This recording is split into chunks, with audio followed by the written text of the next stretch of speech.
Hello and welcome to the Good Stories Podcast. I'm Jody here again with Steven, and I've really been noticing the change in the weather lately.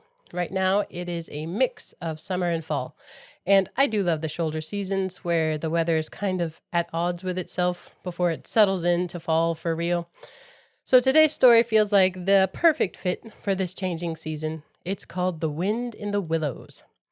This is a story packed full of charm and comfort with all the cozy feelings the word home can stir up, like a crackling fire, good food, friends close by, or even a long nap inside when it's stormy outside. But this book also carries a deep sense of longing and adventure, and it's woven right alongside the sweet glimpses of friendship and the idea of home. From messing about in boats to spending whole days inside, being sleepy, telling stories, Kenneth Grahame captures that bittersweet mix of restlessness and contentment that likely sits in all of us. And that feeling can certainly fluctuate, which definitely happens in this story. At different times, there's a need for peace and comfort, but it's at odds with the occasional drive to go somewhere and experience everything. So if you can't tell, I do really love this story and actually read it slowly by intention just to make it last a bit longer. So I hope you enjoy hearing about it. Time for a story. Mole is cleaning his home. It is time for spring cleaning, but he is not enjoying it. In an attempt to escape the drudgery, he goes for a walk and finds himself in a new place, the riverbank. While there, Mole meets a friendly and generous water rat, and the two become fast friends.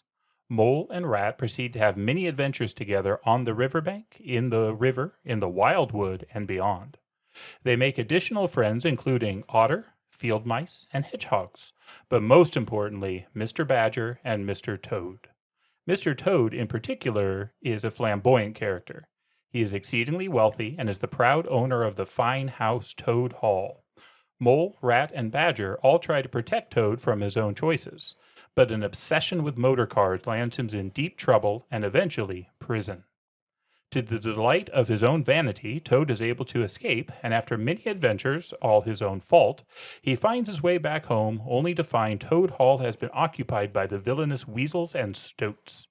The four friends, Mole, Rat, Badger, and Toad, must work together to try and retake the great house and, hopefully, live happily ever after. Very good. Do you like this story? I love this story, and it's another one that always re-surprises me and kind of re-enchants me every time I read it. It's kind of like when we talked about Watership Down, and you try and explain Watership Down. Well, it's about rabbits. This is a book about animals. No, there's a river and motor cars and a toad, and like trying to explain it is so hard, but it just captures me every time I read it. And like you, I read this one slowly because I was enjoying it so much. It's sweet, and I don't mind the mix of, what's it called when you put human personifications on an animal? That's Anthropomorphism? There you go. That doesn't bother me at all. No. And in this case, though, it's so important that they're animals. You couldn't tell this story and have it land in the same way if these were people going through these adventures. They have to be animals with their animal characters, their animal nature. That little flavor of it is part of what makes it so charming. But there's also things very human and things that appeal to, I think, everyone.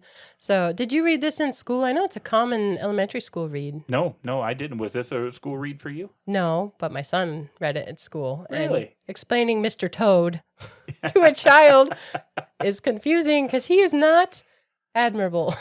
No, he is not the one that you want to model your life after, but he can be a lesson to all of us about obsession and friends and when people are looking out for us. So when I first read this long ago, not in school, but as a kid, I didn't like it because I think my reading only had the Toad stories. Oh. And he's not very likable. Mm-hmm. He's very much a prodigal.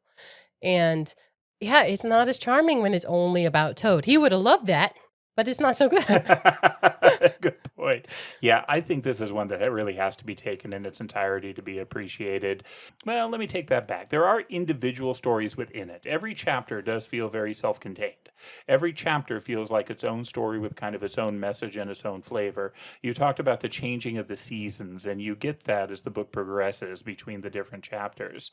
But at the same time, it really is kind of a whole, and the way he balances the different chapters against each other just works, and I think you need it all. Now, I can see why there are abridged versions of this. Toad is hilarious, if not admirable. He's really funny, and so cramming all that into one abridged version, I can see where they would do that. Or there is a chapter that often gets caught out of this because it confuses people, The Piper at the Gates of Dawn, which we'll talk about in its own place.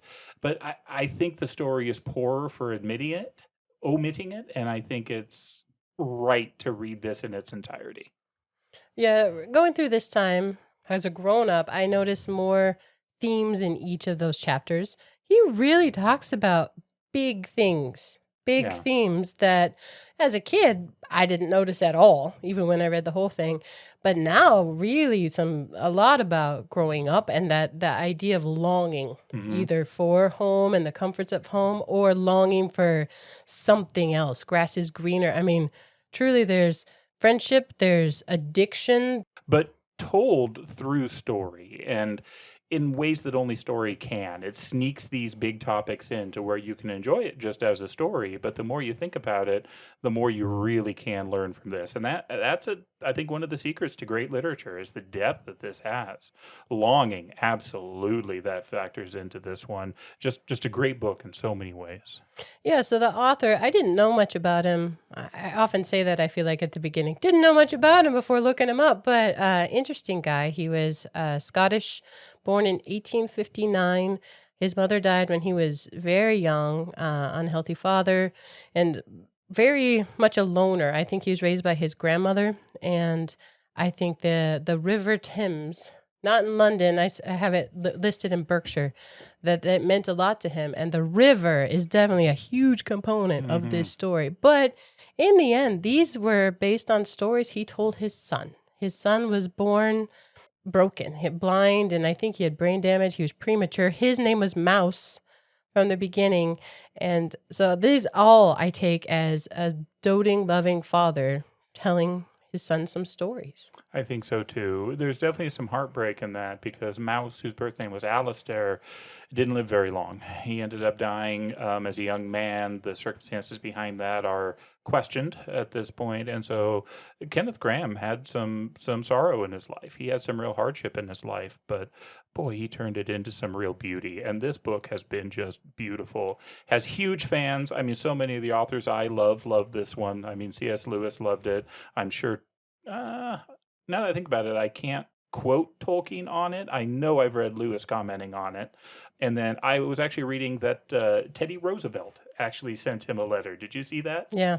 Yeah, where he said that the characters were basically like old friends to him because he loved it so much. So some people that I really admire this book. Well, whether or not Tolkien claimed to love it, there are definitely echoes of The Hobbit, which came later, because this was published in 1908, I think. So The Hobbit came after this, and there are definite echoes of it because it's like talking about hobbits in the Shire and like what they had for breakfast each day and what they talked about with each other and walking in the woods. I mean, it's like the animal version of a year in the Shire. That's a great point.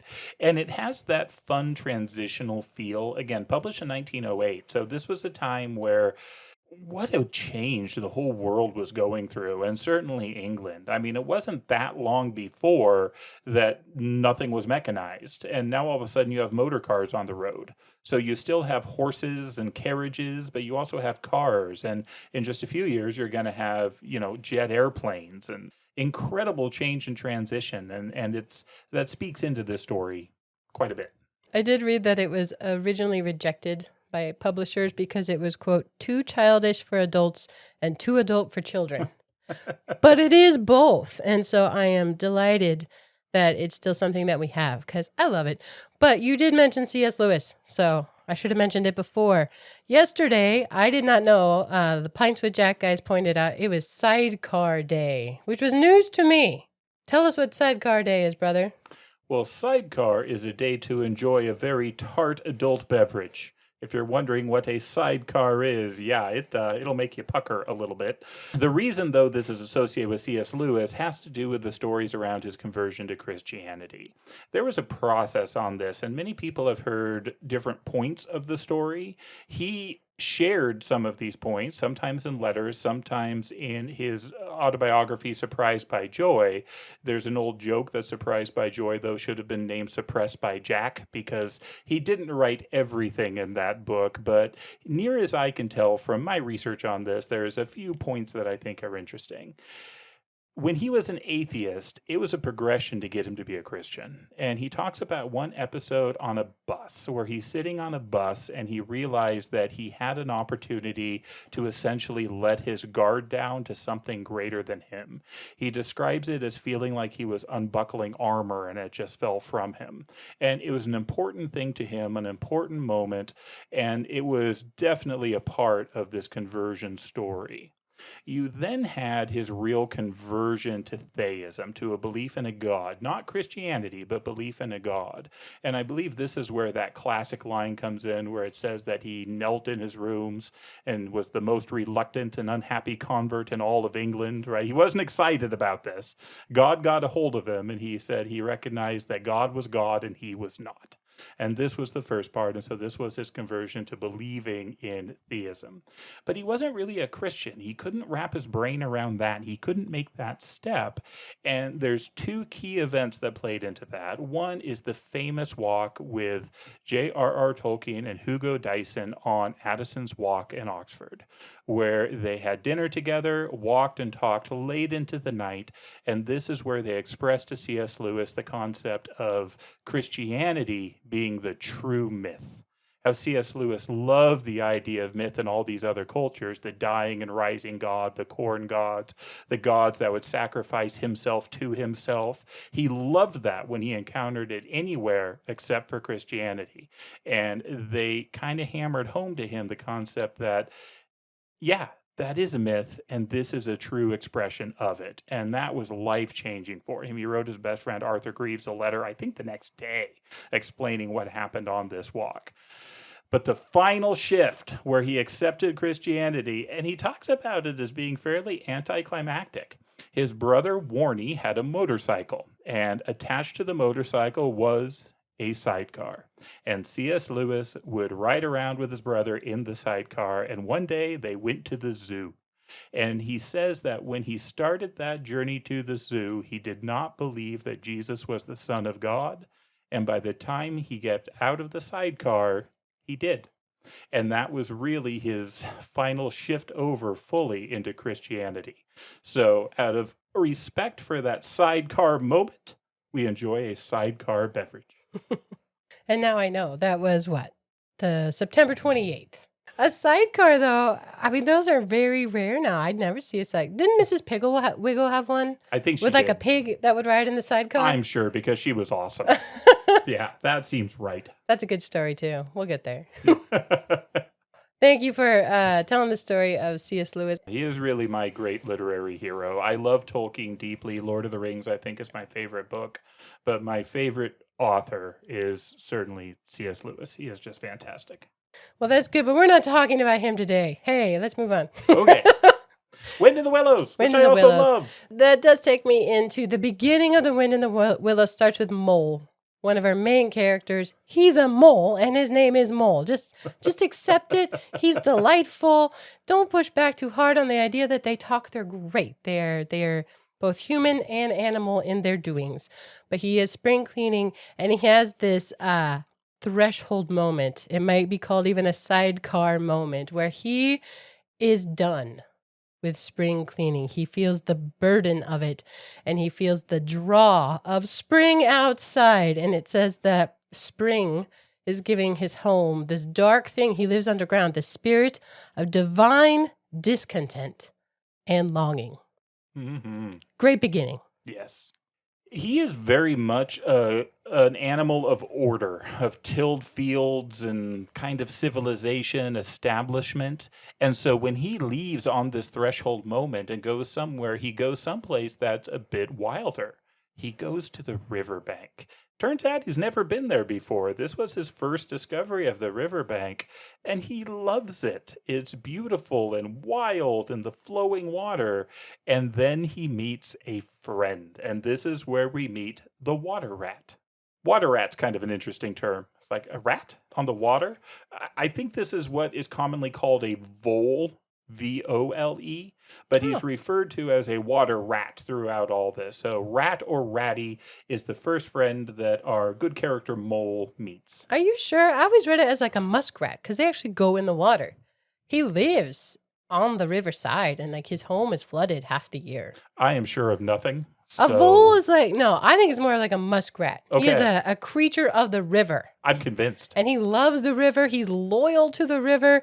The descriptions of pretty much everything in these stories are wonderful. And it says when Mole gets to the river, he feels the joy of living and delight in the spring. So Mole, seeing this river for the first time that's just completely out of his conception, he talks about how it sounds and the babbling of this river. It tells the best stories in the world. And I love this, that they are sent from the heart of the earth to be told to the, I think it's called the turbulent sea, because the river carries these stories from the heart of the earth all the way out to the sea. It's beautiful. Whole thing. I love it. That is beautiful. And Rat's love for the water, yes, he loves being in it. He's a good swimmer. He's strong in the water, but he loves boating. He loves being in a boat and rowing. And he invites Mole with him on a journey to just be in the river, on the river, to boat and putter around. We've known boat people. We know people who love boats, and this is the thing. It doesn't really matter if they're doing anything at all. Half the time, they're just trying to get the boat to work. But if it's on the water, they're happy, and this is how Rat comes across to me. He says, there is nothing, absolutely nothing, half so much worth doing as simply messing about in boats. It might be the most known line from this whole book. It's right at the beginning. He loves the river and he loves boats. I believe he is going through that line when Mole cries out, "Look ahead, Rat," and they run into something. But no harm is done.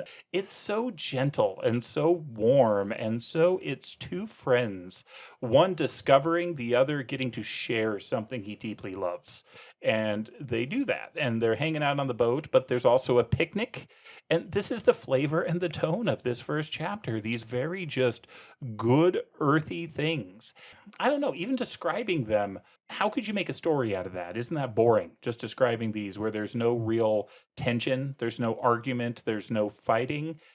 No, I love it. I mean, it's like wrapping yourself in a quilt. I mean, it's just warm and inviting, and you get to be part of it. But we also get to see the personalities of those involved.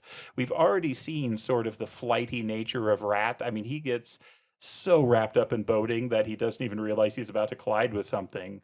Mole, you start to see this generosity, this enthusiasm, this desire to be a part of things and to help. When they go for the picnic, Mole begs to be allowed to set up the picnic. Rat is totally okay with this. Yeah, you do that, Mole. I'll let you. He says thank you.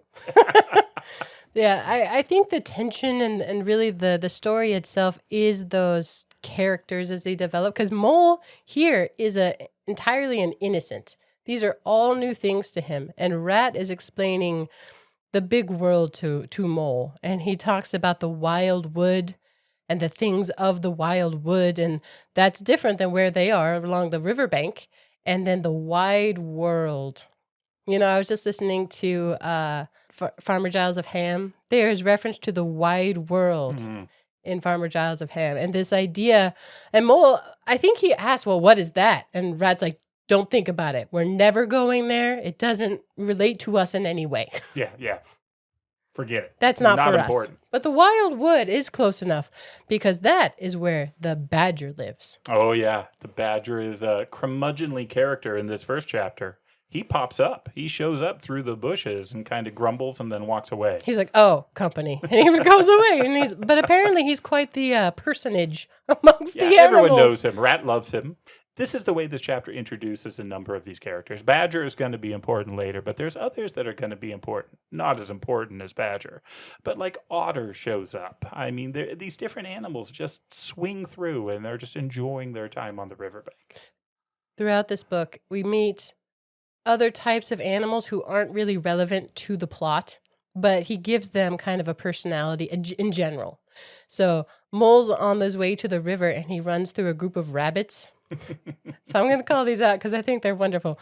Rabbits in this story, they're a little dull, kind of dummies, and they quibble and argue a lot. And the Mole throws out a taunt at them. There's much chaffing between animals. Onion sauce. That is his retort to them. Ouch. He runs into a rabbit and he taunts them with onion sauce. Take that, rabbit.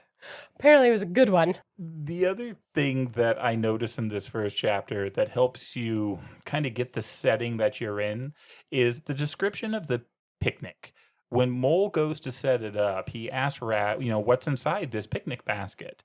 And I'm just going to read this. And you have to understand the second half of this, there's no spaces. This is all one word. There's cold chicken inside it, replied the Rat briefly. And now from here till the time I stop is one word. Cold tongue, cold ham, cold beef, pickled gherkin, salad, French rolls, watercress sandwiches, potted meat, ginger beer, lemonade, soda water. I mean, he just rolls all that out. Now, one, it's fun to have a word that long. Two, this speaks to the life of plenty and ease. This is not a trying existence. This is a life where they have all this at their disposal in order to just have a pleasant time on the water.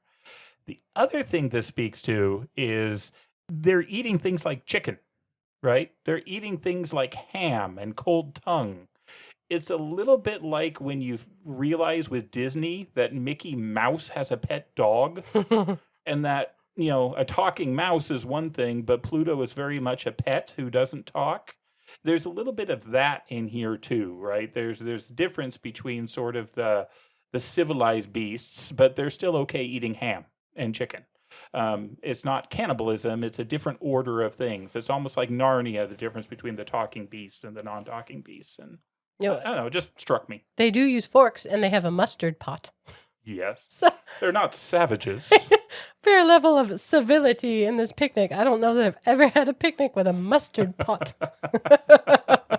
But yes, Mole lays out the food and then he packs it away again, which we all know is not as fun as putting the food out. But he is noble and kind. And he does it. I said there's no drama or very little tension. Well, the drama's name is Toad. But also, when Mole and Rat get back in the boat, Mole doesn't think it looks that hard to row. He's seeing Rat rowing, and he asks, hey, can I take a turn? And Rat cautions him. He says, I know this looks easy, but it's actually kind of a challenge. You better let me handle it for now till we've done some training. Mole, and this seems wildly out of character, but he is, a new thing here. He has extended himself. He literally pushes Rat off of the oars and begins to row. It doesn't go well. He flips the boat. He literally capsizes this rowboat. The picnic basket goes all the way to the bottom. Mole is embarrassed and heartbroken and crushed.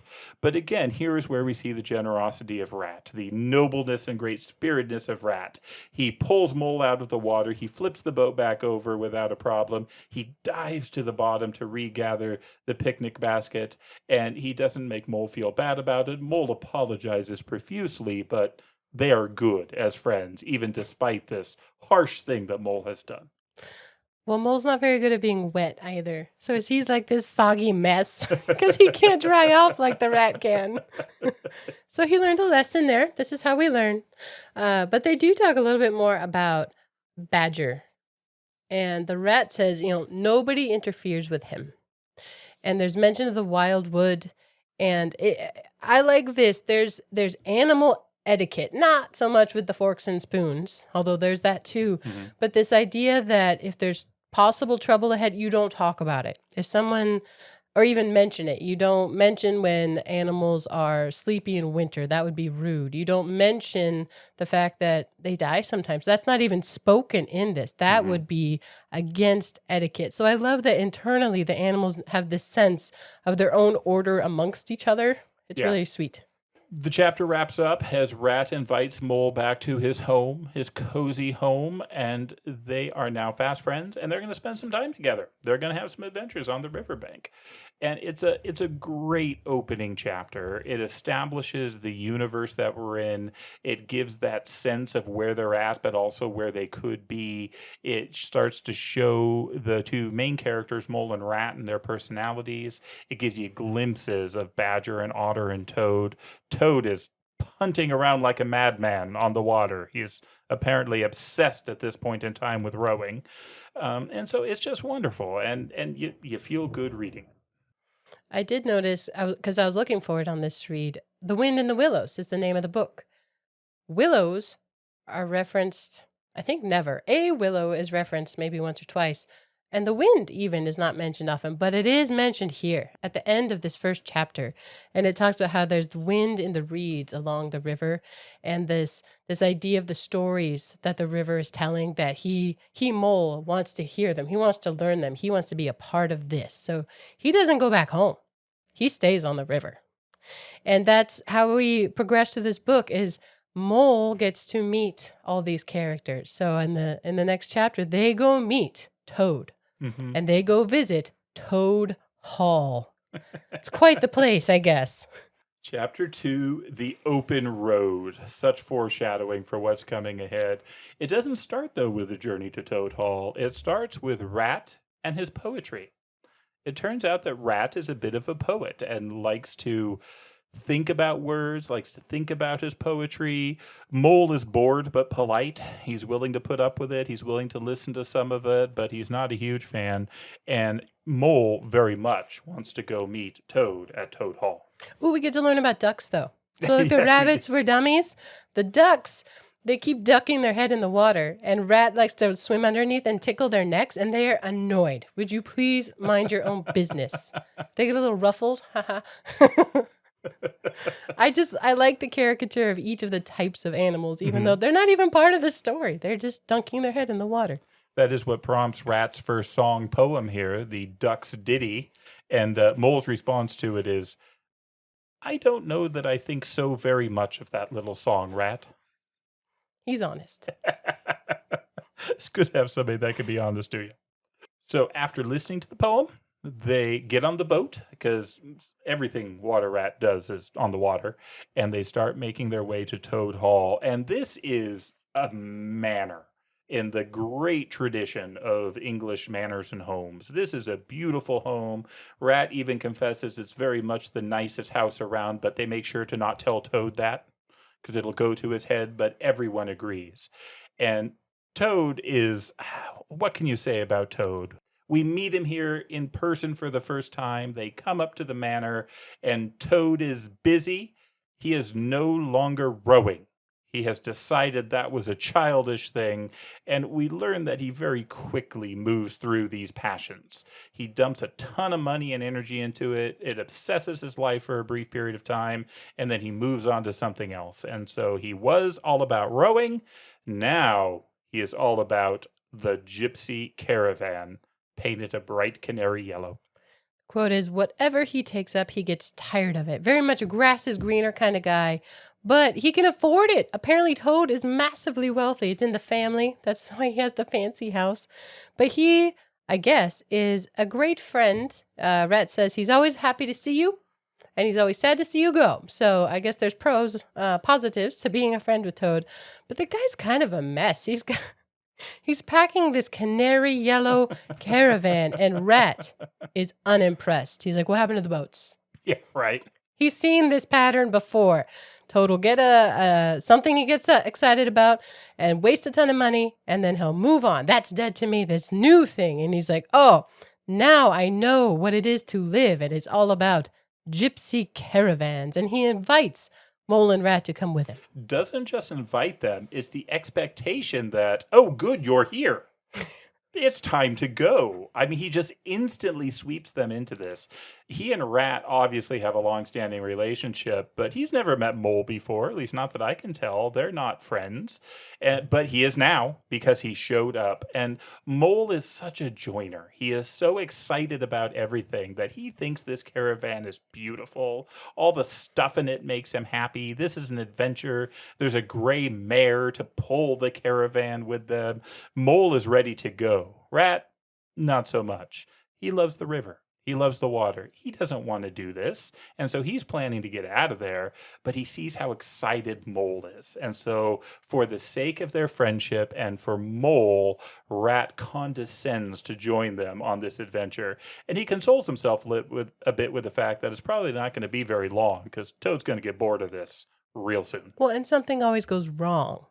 The descriptions of stuff are very hilarious because Toad has been packing all of the things, but it turns out none of the important stuff. He's a very big talker, this Toad, because they go on their way.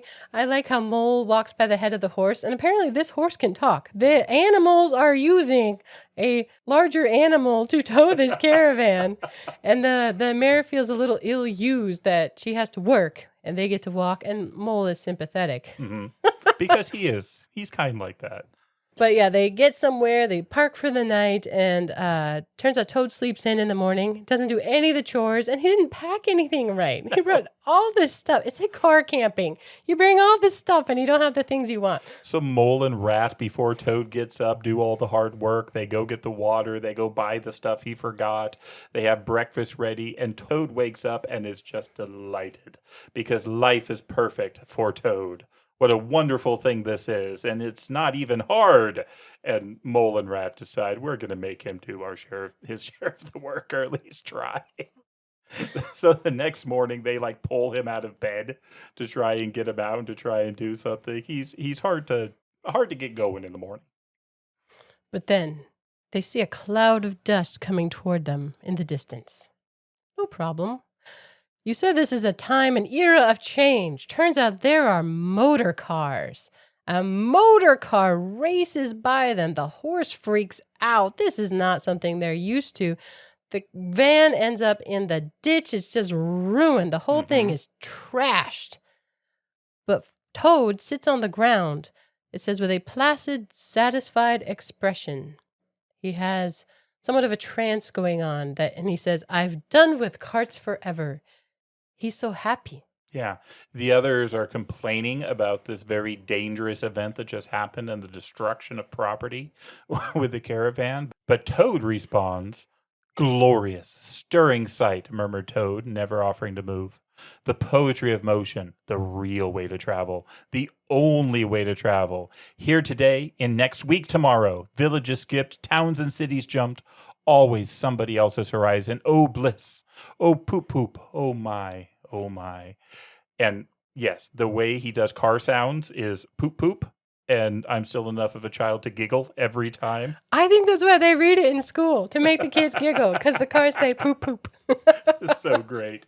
Yeah, this is all Toad wants now. And the others, though, are just trying to get home, right?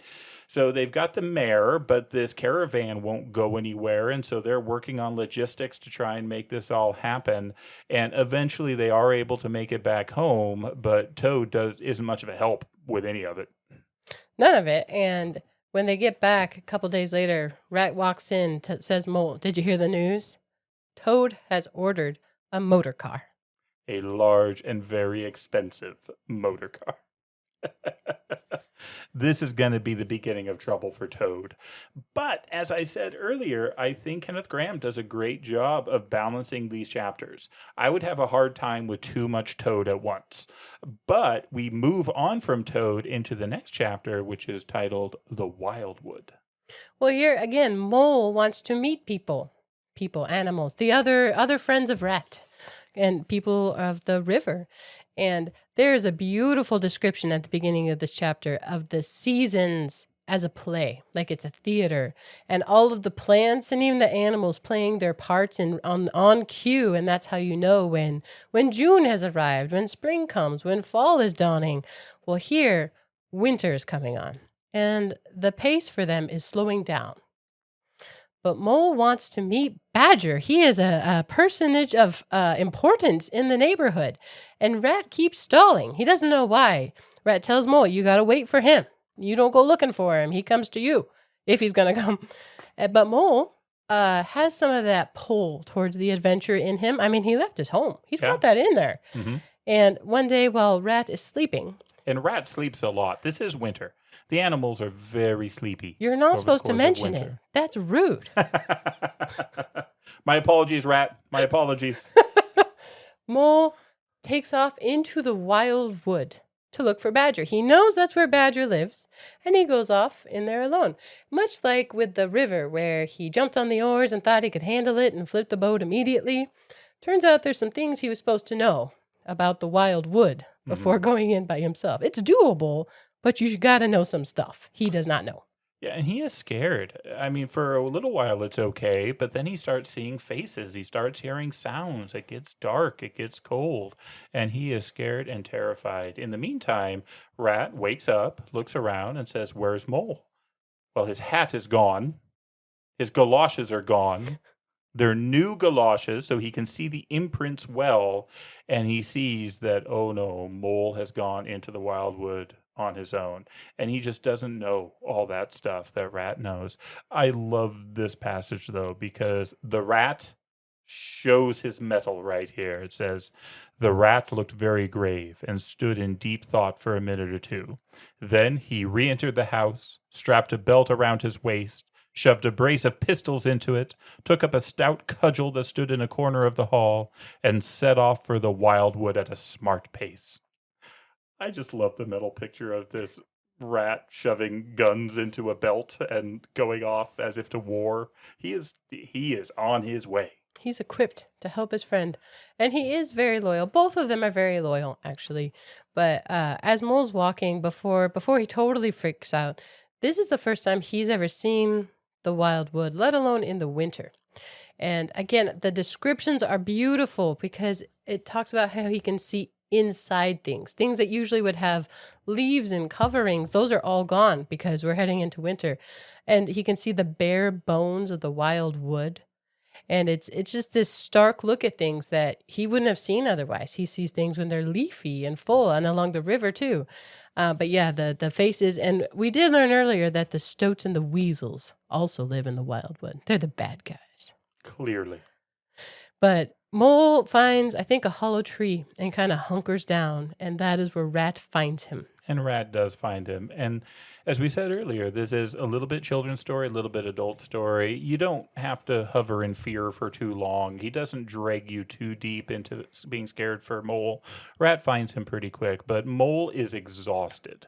He can't go anywhere right now, but he's so grateful to have Rat there with him, and Mole goes to sleep. And Mole takes a nap before they can go out and start moving again.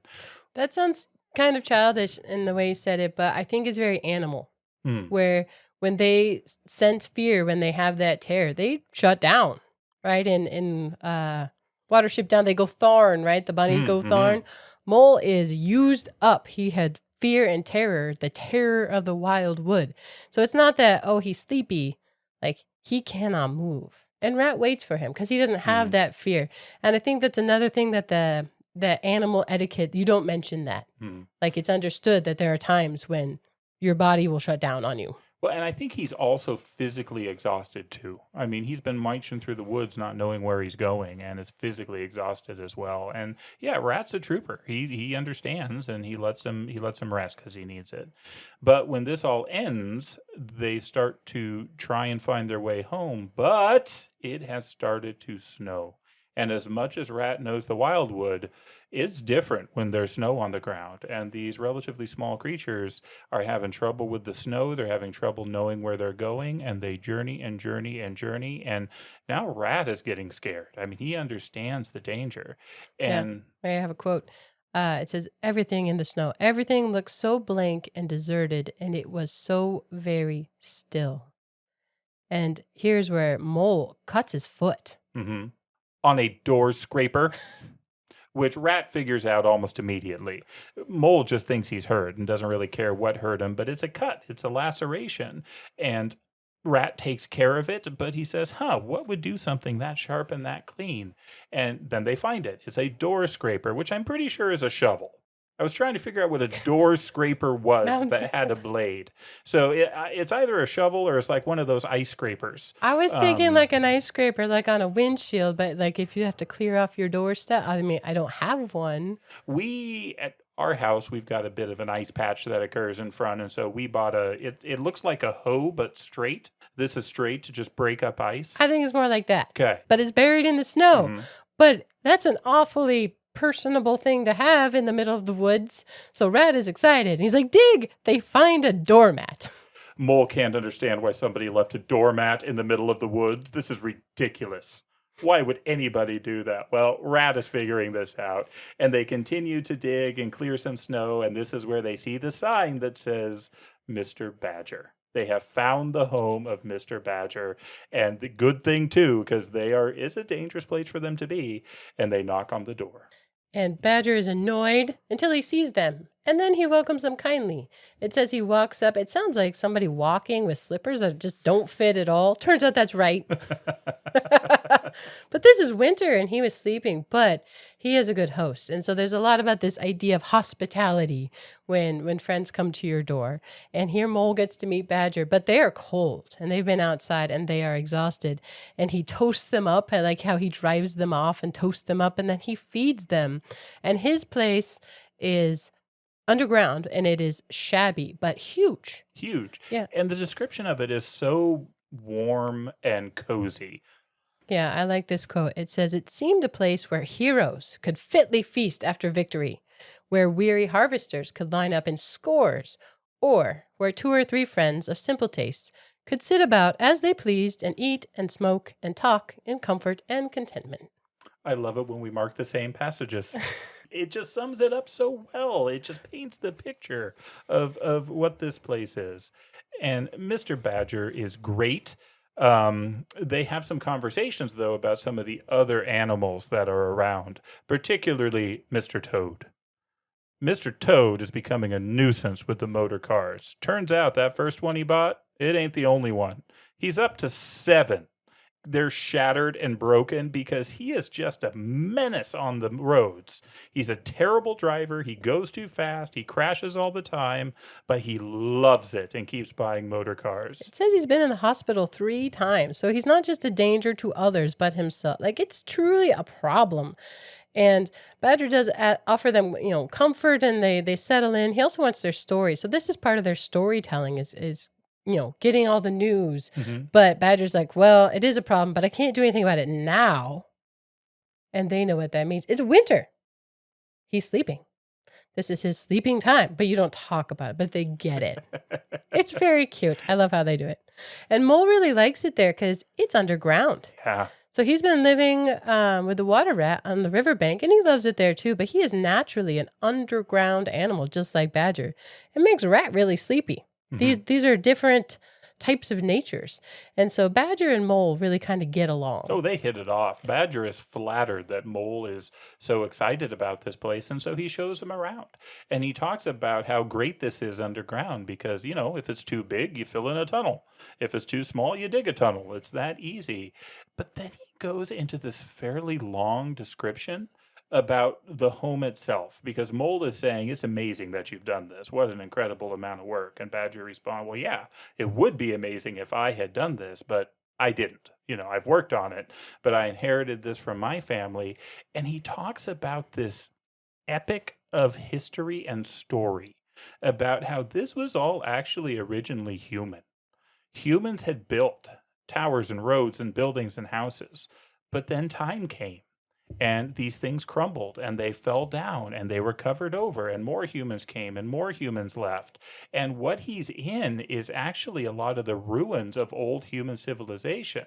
He says the Badgers, we don't really worry about it when the humans come because they're going to go. And then this is all left. We were here before and we'll be here after them. And it's this, I don't know how to describe it, but it hit me hard on this read through, this great sort of sweeping vista of history.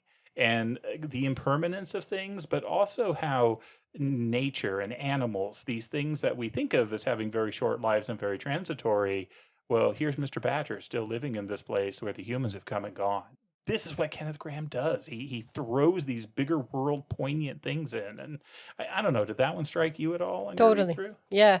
I mean, it's these secret histories, and not secret because nobody's, talking about it. It's because they don't care about it. These animals, they are short lived, but then they have these generations after them, and Badger is something of an important person there. So he does think about it a little bit, partly because he lives in it.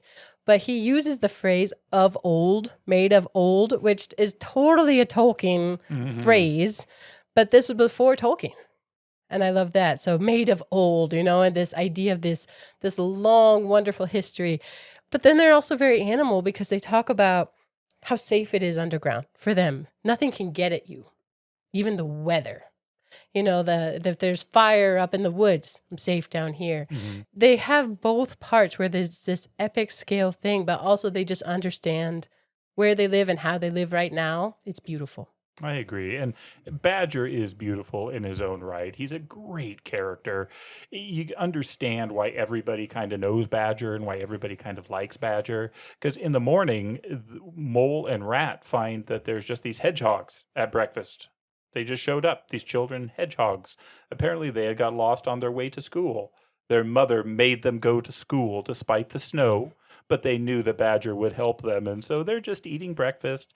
Badger has gone into his study after breakfast. He's gone to do his work in his study, which again is that thing you don't talk about. What that really means is he puts a handkerchief over his head and falls asleep for a while, and everyone just nodded and knew that. The other thing I love about this chapter is the camaraderie amongst the animals. So the badger, the hedgehog, the mole, the rat, they're all getting along. And then Otter comes. The goofy kind of cockney Otter comes because he was worried.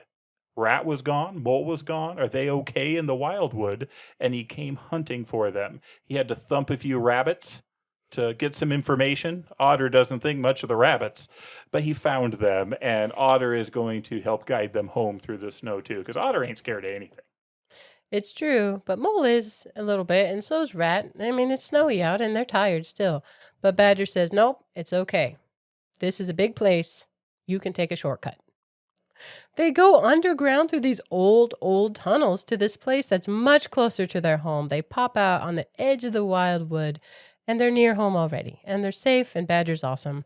And I like that it ends kind of with a thinking of Mole about how, he likes adventure. He can tell, but he must be wise and keep to his lane, how he's made. So he's happy to live on the river and the experiences, but where he's at right now, it's enough adventure for him for a lifetime.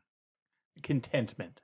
There's something about contentment with the animals that I think we can all learn from. That exactly leads into the next chapter, though, because, okay, Mole's content. Kind of. But the next chapter, we have this twist. So he and Rat are off wandering. They went far afield. What season is it here? It must be Christmas time. It's Christmas time. Midwinter. It's December. And I love the chapter names in this book because they guide you so much. And this one is Dulce Domum, which for anyone who knows a little Latin is sweet home. I got that one. Yes. Very little Latin, but I got that one. But they're far afield. They're not lost, but they heard some sheep. I like that we learned that the sheep in this book are kind of giggling and simple. Cheerful dummies. That's right. But the Rat and Mole, they end up walking through a human town, which isn't normal for them. But this beautiful description of them looking in the windows as they walk through town and these glimpses of these human homes and people in them and even a bird in them. There's a bird in a cage who just seems comfortable and warm and inside, and they're out in the wind, and it makes them want home, the comforts of home. Yeah, Rat is ready to just get back to home. He's thinking about dinner. He's thinking about the fire that's going to be there. But this is where Mole catches something. And I'm going to read this passage because it is beautiful. We others, who have long lost the more subtle of the physical senses, have not even proper terms to express an animal's inner communications with his surroundings, living or otherwise, and have only the word smell, for instance, to include the whole range of delicate thrills which murmur in the nose of the animal night and day, summoning, warning, inciting, repelling. It was one of these mysterious fairy calls from out of the void that suddenly reached Mole in the darkness, making him tingle through and through with its very familiar appeal, even while yet he could not clearly remember what it was. So I love that idea of just the animal sense. There's something, we call it smelling or sniffing, but it's so much more than that. It's something deeper. And Mole figures it out. He realizes what he's smelling. He's smelling home, that place he hasn't seen since spring cleaning, because he's gone to live on the river, but he is now near his home and he longs for it. It says that his home is calling to him with that smell, that feeling, and all these old memories pop up. It says that there's no blame, but it was there and it wanted him. It's beckoning to him. And Rat, though, he's on his way home. And Mole tries to call out to him. This is a heart-rending thing for Mole. Like, my home is here. It's calling to me. But Rat's far ahead already. And Mole is very loyal. So he stumbles ahead sobbing after his friend. He chooses Rat. He chooses his friendship with Rat over his home. But in that choice, he knows it feels like a betrayal to him, that he is betraying where he came from in his home. And he tries to keep the sobbing down. He tries to keep it deep inside, but as they break for a rest, he just can't keep it anymore. And he starts bawling, sobbing. And Rat is worried and says, what's wrong? What can I do? Yeah, and he says, my own little home, I thought my heart would break to walk away from it. And now they're far from it. He doesn't know how he'd find it again. But Rat, he's very decent, incredibly decent. Yes. He's like, well, okay. So he turns around. He's so close to his own home, where he wants to be. And Mole tries to talk. No, Rat, I didn't mean to make you. No. But Rat is on a mission now. He says, come on, Mole, I need you because I don't know where your home is. So come on, smell it. He insists, and they have to walk all the way back, and it becomes this visceral thing for Mole once they get close, because he doesn't know exactly where it is. It's unfamiliar, but it describes how he senses it again, and it's this thrill that goes through his little mole body. I mean, it's so like sweet but physical in its sense, and Rat insists they go, and Mole finds his own doorstep. And he loves it. They go inside. It's a wonderful description of the home and the chamber. And there's things he describes about the decorations, which give you insights into the character of Mole, like what he chooses to have a decoration and functionality in his home. But Mole feels so bad because he doesn't have any food in there, right? He hasn't lived there in forever. There's no fire. Rat, undaunted. He's going to make this work. He's like, I'll take care of the fire. You've got a larder, right? I see a can opener. Surely you have something canned. And they find stuff. They find like sardines. They find beer and good beer. They find all these things to make it comfortable and warm. And Rat really just goes above and beyond himself here to make this just wonderful. And Mole loves it. He loves being home, and he's so grateful to Rat. And friendship just comes through here in such a strong and striking way. I think it's a lot to do with memory lane. You know, if you're somewhere that used to be familiar to you, that you either lived there or you worked there, traveled there, something that meant something, you had moments there, to be able to share it with a friend or a loved one is a very special thing, especially if they listen. Because some people don't. Rat very much does, and he asks questions and like, oh, how clever of you to put the bunks over there, and it's very sweet. And then they have some annual visitors. The field mice come to sing Christmas carols. I loved it so much. And Mole knows instantly. He's like, oh, they are good. They come. Usually I feed them. But then Mole is heartbroken. He's like, I can't feed them. I don't have stuff to warm. And Rat, don't worry about it. We got this. And so the field mice serenade them. There's a carol in the book that they sing. They sing about the manger. It's very sweet. Yeah. What a gift to the animals, right? That was their time to shine. And it's so great. Meanwhile, Rat has plans. And so he finds somebody that's willing to go to the stores, and he gives money to the field mice who goes to the store, and it becomes just a party. And it's wonderful, and they have a great time. And I don't know how you can read this chapter and not smile. It did make me smile. The idea of like groceries and stores and commerce in Animal Land. Well, they were so proud of it. They were so proud of it. Rat asked, "Are there any stores open?" "Oh yeah, we have several." Like, who do you think we are? Of course. It could be a sequel about the grocer. I would love it. It'd be great. So Rat splurges out. He some coin is exchanged, and they have the goods, and they have this wonderful party, and they don't stay there very long. Okay, Rat's home is still on the river. He loves the river. He will never leave the river. And Mole now loves the river. But it talks about Mole's, again, kind of finding the sense of who he is, that he wants to be in that place of adventure and comradeship, but that he has this home, that home that he made always, to come back to. It means a lot to him. Very sweet. And again, I think Kenneth Grahame does a great job because after all that, I think I'm ready to talk about Mr. Toad again, which is the next chapter. Mr. Toad. Well, the titles never match up with the first character because we don't see Toad first. Rat and Mole are planning some spring adventures. The weather is changing. A whole year has passed. We've seen spring and summer and autumn and winter, and we're back to spring. And Badger shows up, and Rat is shocked. He doesn't just come by regularly. That's weird. But it is time for the intervention. Badger is an animal of his word. He said what he was going to do, and he's going to do it. It's time to take Toad in hand. So away the three friends go. And they find Toad, and he's about to head out in another car. I mean, the guy is wrecking himself. He's dangerous, and he's running out of money. It truly is an addiction. He calls himself the terror of the highway. And he is such a fop. Yes. I mean, what he is dressed in, it reminds me of the Scarlet Pimpernel. I mean, he's got this great overcoat on and goggles and gloves and scarf. He is ready to just go, which the mental picture of this is delightful. I think this is why Toad is such a popular character, because he is just... He's 0 to 100, right? He's all in everything he does. He is so shallow in so many ways. He burns hot, where he's just going to do this, but then he's instantly remorseful, and so people forgive him, and then he's doing it again, and they see him approaching the car. He's delighted to see them because he's delighted to see everybody, but they rapidly take him in tow, strip him down of that ridiculous costume, and take him inside, and Badger has a word with him. He is a roller coaster. Badger tells him that we animals never allow friends to make fools of themselves.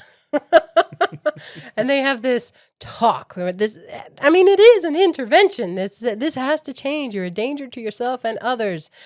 And Toad promises Badger in a room alone, yes, I will stop this. But then Badger has him divulge his promise to Rat and Mole. And he can't say it. He's like, no, it's glorious. I love everything about the car. I will not stop. He is completely up, down, crazy. Oh, yeah. But the animals are there to help him, and they're not going to let him hurt himself or anyone else anymore. So they imprison him in his own home. They take it in shifts to watch him, to guard him, and they really put themselves out for the sake of their friend here. Now, Toad doesn't recognize this as a kindness. He recognizes this as imprisonment to him, but they are dedicated, and for a while they're successful. But then... Toad is, I told you, he's the drama. He's just not feeling well. Maybe time to call for a doctor. Ooh. Going to be a lawyer. It's time. He's talking to Rat alone in the room, and Rat is freaking out. He's never asked for a lawyer before. This is a moneyed Toad. He's near the end. What is this? So Rat thinks, okay, I can lock the door. No problem. Mm-hmm. So Rat runs into town to help his friend. He gets a doctor and a lawyer to come see his sick friend. I mean, Toad plays it out big. Yeah. And as soon as Rat leaves, Toad hops out of bed, chuckles to himself, and climbs down a blanket or something out the window. Yeah, he ties sheets and blankets together. It's the classic escape from the window, and he is off. He's horrible. They're trying to help him. Yeah, and he's very pleased with himself all the time. Conceited is the word for Toad. Yes. Very conceited. He's full of his own grandeur and these ideas of like great deeds and chivalry and this reputation of being a clever Toad I am. Yes, dangerous. He wants that edge of danger. He's a toad and he looks ridiculous. Right. But he's wealthy, so that helps a lot. But he says, brain against brute force. And as he's walking along, he sees a car. And he does it in this very incremental way, like, oh, that's interesting. I wonder if it's unlocked. Oh, I can get in. I wonder how easy it is to start. He steals this car from these people who are in a restaurant I or think something. they're eating lunch or something. Yeah, he takes it. And not just takes it. This is Toad. He goes as fast as he possibly can and, like, totals the thing. It says the passion seized him and completely mastered him. This guy is a mess. Totally is. To the point that a policeman comes by and Toad is cheeky with him. That's not going to fly. And this rapidly progresses to hearing the conversation of the magistrates, deciding how they are going to punish him. It's hilarious. They calculate the jail time. He has 3 charges. 1 for stealing the car, 2 for driving and putting the public in danger, and 3 for mistreating the police at his arrest. And they round up all these charges to, like, let's make it 20. 20 years? Yeah, that'll good. Yeah, okay. Yeah. He should be grateful. Frankly, he should. I mean, he is a menace. He could have killed somebody. Yeah. Or himself. But there's this long, detailed walk of shame from the courtroom. And it goes through every iteration, step along the way. Toad was a helpless prisoner in the remotest dungeon of the best guarded keep of the stoutest castle and all the length and breadth of merry England. The description of the march is ridiculous. This is every torture chamber and instrument you've ever heard of from terrible books on the Middle Ages. A place like this does not exist, but it's the perfect place to imprison Toad. And even the words of the jailers, the gaolers, are old, right? "Odds bodkin," said the sergeant of police, taking off his helmet and wiping his forehead. "Rouse the old loon and take over as this vile Toad, a criminal of the deepest guilt and matchless artfulness and resource. Watch and ward him with all thy skill. Mark thee well, greybeard. Should aught untoward befall, thy old head shall answer for his, and a murrain on both of them." Wow. Osbodkins. That's pretty good. I noticed, yeah. You know what that means, where that came from? No, tell me. So, God's body. Really? And then the kins is kind of a diminutive. Makes it small. So, it's most medieval cursing is a reference to Jesus in one way or another. That's a rough one for me. Odds bodkins? Yeah. But I don't know. I imagine, again, a sweet dad telling his son stories. This one would just be hilarious. I mean, just cracking up at the walk of this Toad into this medieval torture cell. It's crazy. Well done. Yes. We're going to leave Toad there for a little while, and we are going to move into another chapter. And for people who have read this book in its entirety, this is the chapter that many of them kind of go, huh? What just happened there? Again, I think each chapter has some big theme that he's addressing. And this one, I think, is the idea of something worshipful, something holy, something wonderful beyond what we understand. This is the Piper at the Gates of Dawn. This starts with Mole and Rat, as most of these chapters do, and they're enjoying their life, but Rat comes home worried. He's been hanging out with the Otter family, and they asked him to dinner. He stayed late, and the Otter family is worried because their son, Portly, Unfortunate name. I love it, it's great. Portly, the wee otter, is missing. He hasn't been back, and no one's that worried because he tends to go off on his own from time to time. But the way Rat tells the story, you can see they are all starting to be worried, and especially the dad. The dad is going out, and he's hanging out at the old weir where he taught Portly to swim, hoping that maybe he'll come back there because that's a part of the river that he likes. But it's definitely gloomy, and Mole and Rat is getting late. But again, they show their courage and their just love of everyone around them when they say, "No, we can't go to sleep. Let's go look for him." They're like, we can't do nothing. We can't just sit here. They don't have high hopes of finding him in the dark, but they're going to go try. And here, too, are more wonderful descriptions of the river where it describes the gurgles and kloops. I like the kloops. It's a funny word, but rivers do make kloops. And they go by all these old haunts. I mean, they're on the river all the time, but it says now they're in the moonlight. And so they look different. And he describes these places that in the day are very familiar to Mole and Rat. But here they're in the moonlight smiling, and the places are wondering if they'll be recognized by their friends. It's very pretty.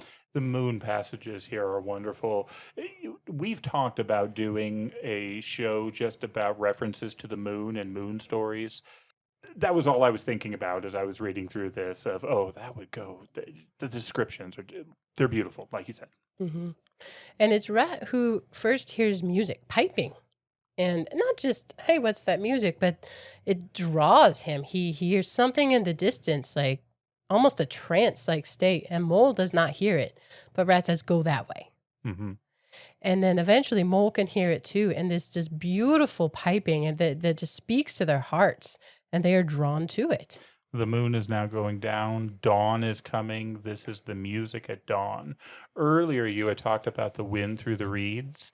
And this is that. There's wind going through reeds, but it's more so. And yeah, it is pulling and dragging them. And the beauty and the grandeur and the greatness of it is painful almost. How lovely and how gorgeous this is that they're following. Yeah, and these animals talk about when they get there, they're like, this is where the music is coming from. And they describe it as a holy place. And it is almost painful, and they're kind of afraid, but they're also wonderfully at peace and happy at the same time. And it says, Mole looks up, and he looks into the very eyes of the friend and helper. So friend and helper are capitalized. This is something beyond them. This is something beyond them that is playing a reed pipe, who has horns coming out of his head, and who has goat's feet. This is the god Pan. Pan shows up. Pan, the great god of nature, of the wild, of shepherds, the god of Arcadia, the god of music, and just so much. This is the divine that they are encountering here, and it's even more than that, because curled in the grass next to the friend and the helper, fast asleep, is Portly. Portly, the lost otter. He has found him. He has cared for him. And he has summoned Rat and Mole to come take care of him. And I don't know that there's a better example in literature of an interaction with the numinous, the interaction with the divine, something greater. Rat, he found breath to whisper, shaking, "Are you afraid?" "Afraid?" murmured the rat, his eyes shining with unutterable love. "Afraid? Of him? Oh, never, never. And yet, oh Mole, I am afraid." Then the two animals, crouching to the earth, bowed their heads and did worship. It says the god Pan, though, has a gift for them. And it's, quote, the last best gift that he leaves with them. It's forgetfulness. He actually wipes away the memory of their interaction at all. And it says something about the pang, the desire to be with him would be too much for them to handle. So he actually wipes it away. It fades as they leave. And they take the baby otter with them and return him to his dad, which is wonderful, protecting children. But as Mole and Rat leave, they're trying to remember what happened, but already it's foggy. And here's where those reeds are singing, and Rat, the poet, he's trying to relay the message of these reeds, but again, it's tapering too. And both of them are so tired, but it's very beautiful. Do you want to read it? "Lest the awe should dwell, and turn your frolic to fret, you shall look on my power at the helping hour, but then you shall forget. Lest limbs be reddened and rent, I spring the trap that is set. As I love the mare, you may glimpse me there, for surely you shall forget.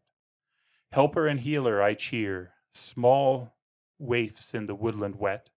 Strays I find in it, wounds I bind in it, bidding them all forget." I like this idea of forgetfulness. Do you know other stories that really use that as a plot point? No, that's not to say they don't exist, but not that I can think of quickly off the top of my head. There are certainly stories where forgetfulness is employed for different reasons. You see it commonly with Santa Claus. where people who see him, there's a forgetful spell he can kind of pass over them, but that's more to keep his identity.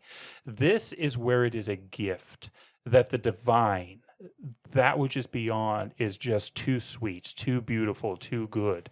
And if that stayed in the conscious memory, they would never be able to enjoy life ever after. Everything would be kind of sick and weak. We see this in Arthurian literature. We see this with Galahad.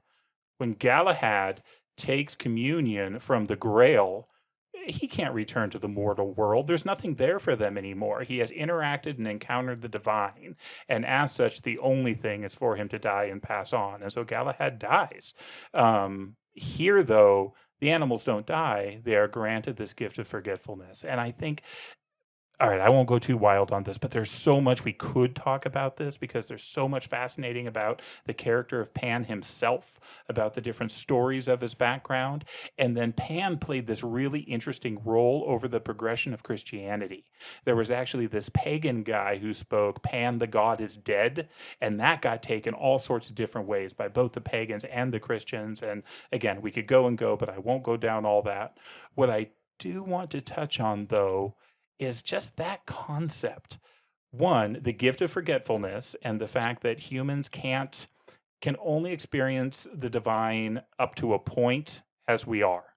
We're just not prepped to handle it more than that, and the animals can't handle more than that.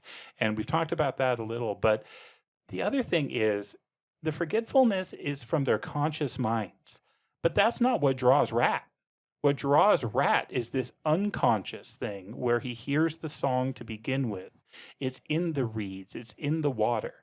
So he has this experience with the divine. And if we look at that poem, Pan is always around. The divine is always around, looking out for the animals, looking out for the lost, the waifs, the stranded, always there, but forgotten. So he's not doing it for kind of the credit or the glory of it. He's doing it because he's the helper and the friend. And I think there's something to the idea that experiencing goodness, experiencing love, joy, the divine, all that's good, whether you remember it or not, is valuable. And it becomes a part of who you are, and it has meaning for the rest of your life. If that weren't the case, why are we nice to babies? If that weren't the case, why should we be kind to the elderly? The answer is, it's not the conscious mind that is the be-all of who we are. It's also our bodies, our souls, our subconscious, all the rest of us that is still there when the conscious mind is gone. And I think this is just a beautiful telling of that. And more than that, it's a trigger to think about it, which I love. Yeah, absolutely. I read a book a long time ago. I don't remember liking the end, but they used forgetfulness as a prompt. Think like Arthurian era, a magician cast a spell. So these people, they live in this fog, a literal fog, but they don't remember things day to day. And they all kind of want out of this fog, but the day doesn't last long enough for them to make that happen, to take action on it. Mhm. They forget things as soon as they remember them, kind of thing. But it was an interesting construct because at some point in this story, they get their memories back, and it turns out they were blood feuds and anger and hate. So when they could remember things, they ended up killing each other. Mm. Being able to forget those things was actually a help to them. I think the key difference here is exactly that what you said, where it's a gift. This idea of forgetfulness as a positive, a gift that he's giving them. And I mean, Peter Pan as well. I've forgotten how to fly, or the idea that they're forgotten when they go to Neverland. There's clear parallels with the idea of forgetfulness. And I think often the idea of forgetting is a negative. When I forget stuff, it drives me crazy day to day. But here, where it is this gift given to them to help them have peace and rest, as opposed to the other way around, wonderful. In my line of work, I deal with a lot of people with dementia, sometimes in the early stages and sometimes in the later stages. And the terror of it is very real. The fear of it is real, especially when you know it's happening, and the impact it can have on the family is very real. And I don't want to minimize any of that for a moment. But recently I've been reading through the third volume of C.S. Lewis's letters, and he lived for decades with an older woman named Mrs. Moore. And towards the end, she was demented. She lost her memory and had to be put in a nursing home. He visited her every day till she passed. And he talks about it, how he stopped being as scared of dementia after this. Because this woman who was angry and bitter and cranky and hateful most of the time, all of a sudden became peaceful. She lost the memory of all those evil things, and there was actually some sweetness and some joy. Apparently, she developed an appetite, which she never had before. And it was interesting because, again, you hear about the awfulness of it. It was interesting hearing him talk about the gift of it, because for at least a little bit, she was happy. And for a long time before that, she wasn't. And I don't know, that just made me think about that.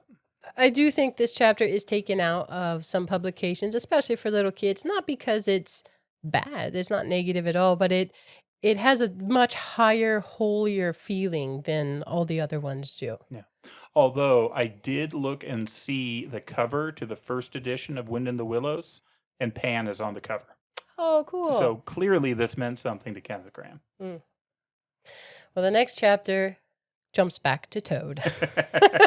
Toad's adventures. Oh, Toad. He's in the dungeon, but there is a kind young lady. This is the Goler's daughter, and she just loves animals. She hates to see animals suffering. Toad is, in his melodramatic way, pining away in the cell. Won't eat. He's the most ill-used Toad that's ever been.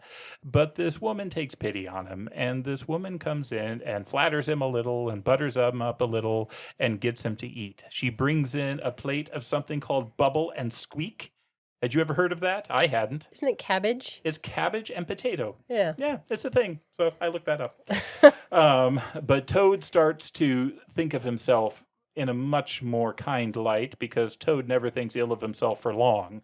And he starts to regret the difference in the status of him and this young lady. She's a commoner. He's a Toad, because she really is quite lovely, but it could never work out because he's so far above her. He's so pompous. He drives me crazy. He's describing his home because she's just trying to talk to him. And she's like, I don't want to buy it. He gives her like the real estate listing for it. And she's like, you silly thing. But she never tells him that she only likes animals as pets. She knows that would insult him. But eventually she does feel sorry for him there. It's not good for him to be locked up. And so she says, basically be quiet. You talk too much. But there's this washerwoman. Was it her aunt? I think so. Who's this washerwoman, and you guys have the same body shape. Not flattering to the aunt. You're shaped similarly, and for a little bit of gold, you said you had a lot. She'd take a little bit, and you could sneak out in her clothes. This girl helps him escape. And the aunt apparently wants to be tied up, so it doesn't look like she was complicit. Yeah, she's hoping to keep her job. Yeah, and Toad loves this because then he can leave in this dress and keep his reputation of being, dangerous. That's right. He's daring and clever. He's so silly. You and never pompous. know what Toad is going to do. So he dresses up in this ugly bonnet and dress, and it says it's his key to every door. Everyone knows this woman. Apparently, he has to turn away some advances from people in the castle. They don't get out much. No. But he walks out of this castle, out of his dungeon, and he is free. He doesn't know where in the world he is. He needs to get to Toad Hall. And evidently there's a railway station not too far. And he takes this as a personal compliment to himself. Things are looking up for Toad. Oh, he just knew it all along. It always works out. Even better, there's a train within a half hour leaving to a station very near Toad Hall. This is going to work. He gets to the head of the line because he's Toad. And he reaches to try and get his money. He doesn't have it. He left his waistcoat. There's none in this dress that he's wearing. And so the noble Toad, who is full of himself, gets chucked out of the line because he can't afford to buy a ticket. And, well, he's just pompous. So I kind of laughed a little when that happened. It is funny. And he's never been without money. So this is a new experience for him. But he's looking at this train, trying to come up with a way to get on board. And the engine driver notices her. He thinks she's a washerwoman. And he makes up some lie about his kids. He's like, oh, how many kids you got? And Toad's like, any amount of them. Yeah. He is quick with a lie here. over and over. But the engine driver is a kind man and offers to help him. Says, hey, look, you can pay me back with some washing when we're done. That will help me. Toad thinks, well, I'll pay to have the washing done when I get there. But yes, this works. And jumps into the train and away they go. So he's feeling great. He's talking about how much he loves washing. But the engineer hears something. He's like, where's the last train? There's one coming behind us, though. That shouldn't be. And here's where Toad realizes they're chasing him. And the description of the train is great. It's like this medieval mob on a train with like pikes and torches and policemen, and they're all out to get him, and they're overtaking them. And the engineer and Toad have another conversation, and Toad confesses. He says basically, woe is me, I'm in trouble, they're coming after me. And again, the engineer, though, is a decent guy. He says, well, you probably deserve it, but I said I was going to help you, so I tell you what, I'm going to help you. Here's what we're going to do. And I actually love this because it could work. What he does is he says there's a long tunnel coming up. You can't see anything in the tunnel. And what I'm going to do is I'm going to crank the coal on this, and I'm going to go as fast as I can. I can't outrun them. They're still going to catch up with us, but they are going to slow down at the tunnel because they don't know it like I do. So we are going to go as fast as possible through the tunnel. And then at the end of it, we are going to slam on the brakes. You're going to jump off, and then we are going to accelerate again. And so the train, when it comes out of the tunnel, will see us still going fast and will come after us. It works. It's a great plan. It's a great plan that Toad does not come up with. Oh, no. And he takes it upon himself to compliment his own ingenuity, and he's so conceited. It's horrible, but he is safely off this train. The police train chugs by. He's good. He's alone in a wood, and he's hungry and has no money, but he's okay. Yeah. It's funny, there's a fox. We learned that foxes are super sarcastic. Yes. Toad doesn't like that. He tries to find a rock to throw at the fox. Can't find one, but that's okay. He goes to sleep in a tree. That's another Tolkien thing. Mm-hmm. When the hobbits are going through the woods and the fox sees them. Wow, so many connections. Yep. The next chapter, we step away from Toad again. Which is good, because I can only take so much of Toad at one time. Small doses. Yeah. Yeah. Funny in small doses. This one is poignant. He does break up the poignant ones, I think, with these absurd toadities. But this one's called Wayfarers All. Mm-hmm. And this one's mostly about Rat. Mole's kind of figured himself out, where he belongs in the world and his space and his lane. This one's about Rat. It is, and Rat lives on the riverbank, and he experiences the years as they go by. He experiences spring, summer, autumn, winter, spring, this change in how the years go. But that's not necessarily common for animals, certainly not for all the animals, and many of the animals go somewhere as winter is coming on. And so we're in kind of the autumn. These animals are starting to plan for these journeys. Rat comes across these mice that are ready to leave their summer home for their winter home. He comes across birds that are talking about the flight to the south. And Rat is really upset by all of this because he doesn't leave. And he can't understand why everybody is getting so worked up because they're not being there with him.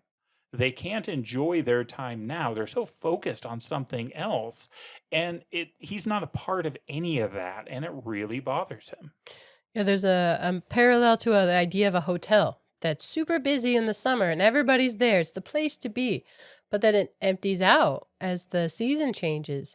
And he's really upset by this. And I think he does feel that pull of that desire, that draw for something else. It says there's a feeling in the air of change and departure. And partly it's because everybody's busy getting ready to go. And he feels like he's the only one who isn't. And all these other critters, they enjoy the planning. And he's talking to this group of birds, these swallows. He's like, why not stay? Stay here with me. We'll hang out. And one of them describes how, one year I tried that. And it was horrible. Midwinter, it was all wrong. It felt wrong. And the bird says, never again did I consider disobedience. They have this compulsion to go south. And Rat doesn't have that compulsion. He has this fierce loyalty to the river. But right now he's upset. He's feeling this unrest, that longing for something different. What's pulling them all that way? Is it that great? He's starting to wonder. And around this time, Walking down the road comes a very, very tired seafaring rat. I love this rat. He's got a gold earring. There's a rat with a gold earring because he's a sailor, and this is what sailors do. And he stops and he talks with Rat, and Rat talks with him. Of course, they observe the niceties. They don't start talking right away. They sit in silence for a little while, as animals do. Well, the seafaring rat, he's not on the sea. And it says he looks exhausted and haggard and dusty and tired. So, yes, they give each other time to get used to one another, as is etiquette. And there's no way that I'm going to be able to describe how beautiful and poignant this chapter is, because there's so much description, so much ambiance, so much conversation. Not a lot happens, but at the same time, a lot happens, and certainly within the soul of Rat as he's talking with this wayfarer. Turns out this wayfarer is from Constantinople, and he gives him a history lesson. I love this because he talks about the Varangian Guard, which is great. These were the basically Vikings that became the bodyguard to the king of Byzantium, which really happened. Well, there were rats on those ships, and this was how he got down there. And he talks about these stories, and he talks about the pull and the journeys and what he's experienced. And this does something inside of Rat. Yeah, he's describing these massively distant adventures, especially for a rat, and that this seafaring rat, he can't stay in one place. He tried it for 6 months. He was just up at this farm, and he had everything he could possibly want, but it didn't satisfy his heart's desire. He has that drive to go, to find those adventures. It says he's getting older and slower, but he's been to Venice. He's been to London. He's been on the rivers. He's been on the coastlines. He's been on the wine ships. He always stays in the captain's quarters, obviously. No below hold things for him. He knows some things. He's had some experiences, but he, in his way, is a storyteller. He's just talking about his life. But our rat, the river rat, he listens. He's in a trance. He is spellbound. I think it calls him a spellbound listener to these stories. The thing that stuck out to me is this seafaring rat. He says that his trigger to go, it's always family troubles. He's like, family troubles as usual began it. And that's what pushes him to go from one spot to another. As our water rat is listening, our river rat is listening, he is just tempted. And it says his eyes glaze over. And I love this line. And I can see both sides of it. But this line, I actually put it up on our Facebook the other day because I think it's great. The seafaring rat says, take the adventure, heed the call, now, ere the irrevocable moment passes. Go now. Now's the time for adventure. And then once you're done, you can come back here and you'll have all these wonderful memories of all the adventures you had. You can come back here and remember that, have that full cup. When I joined the Navy, he wasn't my commanding officer, but he was the guy in charge of my residency program. He talked to us about things that you should do before you leave the Navy. And he said, whether you choose to make this a full career or just a few years, one of the things he said was get some sea stories, collect some stories, do some things, see some things, because you will have them the rest of your life. And it's the same encouragement that the rat is giving here. The other thing that just jumps out at me of this, have you read Coleridge's The Rime of the Ancient Mariner? I don't think so. Don't remember it. It is masterful. It starts at a wedding where this ancient mariner, a wandering wayfarer, if you will, encounters a guest going into the wedding, and he says, look at me, I'm going to tell you a story. And the guy can't look away. He is put under a spell as this mariner shares this story with him. And I haven't looked into this in depth, but I am sure there are some strong parallels behind that to this story, which is cool to think about. The thing about this, though, is it works. Rat is ready to go. He goes in. He's not in a hurry. He's very calm. He starts packing things. And this is when Mole shows up. Mole is not a big character in this chapter up to this point.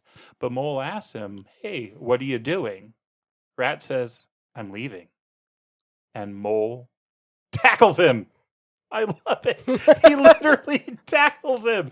Gentle, loving, faithful mole basically says, "Oh, no, you don't." Tackles him and holds him down until sort of the peak of this wanderlust goes away. And I think Rat is ultimately grateful for it. But yeah, this moment passes and Rat stays there with Mole. Yeah, so I had some difficulty with this. Like, was that the right thing for him to do? Was it selfish of him to do that? I don't know. Mole does give Rat pen and paper to write some poetry before the end. Mm-hmm. And Rat eventually picks it up and does start writing again. It says he hadn't been doing that in a while, and that does seem to help him and comfort him. But I can see it both ways here. Yeah. Because this was this powerful draw for our river rat. But he never wanted to leave before. And I think where I got to on it is when Mole looks at his eyes and his eyes don't look right. He doesn't look like himself. He is out of his own right thinking at that time. That's why it was right for him to keep him there. Yeah. Because the Wayfarer rat, he says, "Oh, it's trouble that always sends you off." And that's when you need to go, right? Why would you stay where it's trouble? Go find an adventure. Go find something that does satisfy. Our river rat is satisfied where he's at. And I think that's the point, where he was already satisfied. He didn't have that dissension prior to that. And he does love the stories. He loves the words. He loves the poetry. And so that spoke very deeply to him. But he's never wanted that before. So I guess if you're going to go on the big adventure, at least think it through a little bit. Make sure you're in your right mind. Yeah. I think that is a great point. And yeah, I think you were dead on that, because we have the comparison too here of Toad, because Toad would have just gone. Toad always goes to the next thing, the next adventure, but Toad isn't any happier for it. He's shallow. He doesn't have contentment. Rat has contentment, and he would have given that up for this journey. And so I do think we have that foil of Toad and Rat and how they respond to these invitations. But yeah, it's also a gray area and a fine line, because we also have Mole, who took the call to come to the riverbank, and his life has been better ever since. And so I wonder if this falls into that category, that there's not necessarily a right or a wrong answer. I mean, he might have had a wonderful adventure and a great time if he went on the trip, but at the same time, I don't think he ever regrets not going. It's the power of this book. One of the many things of this book is you can just think about it and talk about it, and there is so much depth to it. And again, I love that. I just wonder if Mole was right. And I got to the point where I think he was. And if Rat had really wanted to go, he still could have. You know, when he'd really thought about it and been like, yeah, I am missing out on something that I truly want to do. That's a different thing than being like sucked into a passionate moment and making this wild decision. I'm a fan of adventures and stories for sure. The idea that Mole tackles him and keeps him there, though, made me think about it a little bit more, where, yeah, sometimes that is totally right. It's totally right for this seafaring rat. Totally not right for our happy river rat. And with that interlude, we return to the further adventures of Toad. When we last met our pompous hero, he had jumped off a train and was in the woods, and now Toad is getting hungry. He is really having some trouble, but he comes across a canal. There's a waterway that he's walking beside. He doesn't really know how to get home, but there's a barge going down this canal. I don't know what the barge is carrying. I looked back to see if we could tell what kind of barge it was, but it's got a woman on it, and there's a horse on the bank that's drawing the barge down the canal. And the woman reaches out to Toad, and who is still dressed in the cotton dress looking like the washerwoman, and she offers to help. Yeah, Toad, the washerwoman Toad, gets a ride on this barge. So yeah, the horse drags this barge along the road. I do like that Toad initially comes to the road, but he doesn't know which way to go. Says he wants to kick it for it being helpless. Doesn't help him at all. Yeah. He doesn't know whether to go right or left. But he gets a ride on this barge that's going the right direction. He's trying to get home to Toad Hall. But their conversation between these two women, Toad washerwoman and this barge woman, are hilarious, because Toad is just going on about how great he is at laundry. He loves it. He's only happy when he's doing laundry. He dotes on it. Fine gentlemen only bring him their laundry now because he's that good at it. And this barge woman is like, oh, Fantastic. I have some laundry. You could really help me out. You'll be doing me a favor, and I'll be doing you a favor because you love it so much. You just told me. Toad panics. He keeps trying to get out of this, but there's no way to get out of it. And so he goes and he tries to do some laundry. It does not go well. No clue what he's doing. Eventually, this woman just starts laughing. She's cracking up. She knew he wasn't a washerwoman, and clearly he doesn't know how to clean anything. No. But he is pompous and conceited and vain. And so he is just offended that this woman would dare to mock him.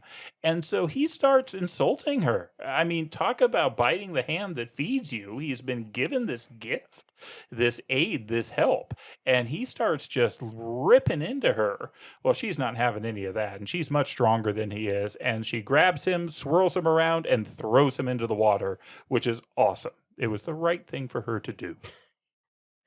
But he's not easily beaten. No. It says he's out for solid revenge. He picks up his washerwoman skirts and he runs ahead on the road, passes the barge, and steals her horse. Again, it's really hard to like Toad during some of these adventures. Horrible move. She was helping him. Yes, he steals the horse and just rides off with it. So this barge now isn't going to be moving forward. It just grinds to a halt because it's lost its horse. And it gets worse. He's riding on the horse through the woods, and what does he see but a gypsy cooking breakfast? He sells the horse to the gypsy. He gets money, he gets food, and he goes on his way. I do like how, because he truly is very hungry, and he smells this stew cooking, and that he calls the smell and the food itself the mother of solace and comfort. All he needs is some food. But yes, he's feeling fine. He got some money in his pocket, and he got fed by his own ingenuity. Ugh, Toad. He's sober. He starts singing songs to the glory of Toad. I mean, it is awful. But he continues to walk. He gets closer and closer to his home when what should he hear in the distance but poop, poop. Poop, poop. He is so excited that there's a car coming because motor cars is what he loves.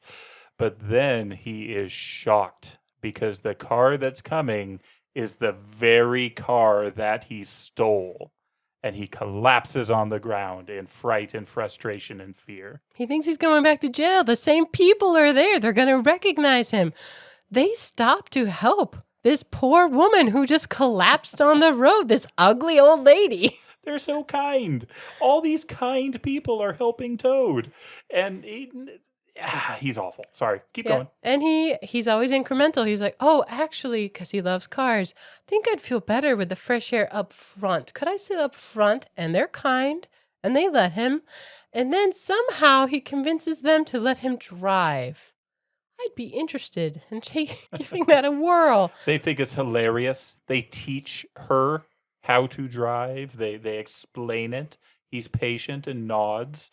But now Toad is behind the wheel. And he cannot help himself. This Toad has an addiction, man. He heads off with it. He's driving wildly.